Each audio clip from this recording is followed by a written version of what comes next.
Ang katotohanan sa likod ng kasinungalingan. Mahal, alam kong pagod ka nang intindihin ako. Sapagat hindi mo na alam kung alin ang mali sa totoo. Patawad kasi, ganito lang talaga ako. At hindi kita masisisi kung mapagod ka ng husto at tuluyang sumuko. Kasi kapag sinasabi kong ayos lang ako, ang ibig kong sabihin, hindi ako okay.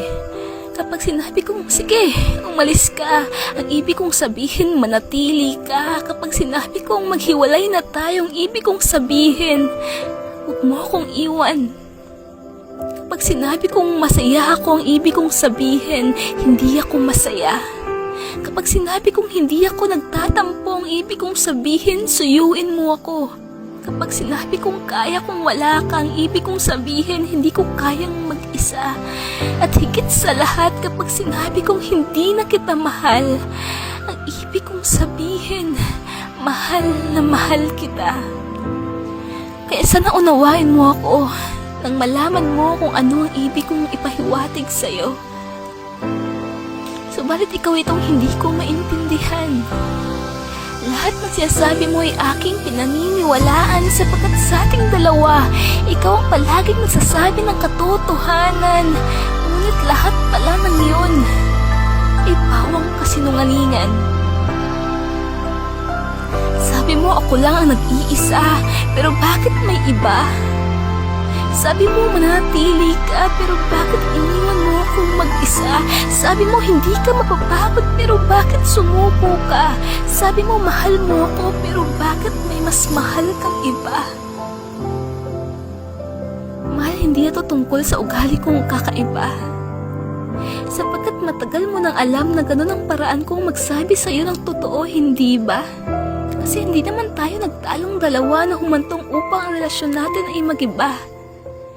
Alam mo naman na ikaw lang ang tahi kong sinasamba. Sa tuwing nag-aaway tayo, ako ang laging nagpapakumbaba.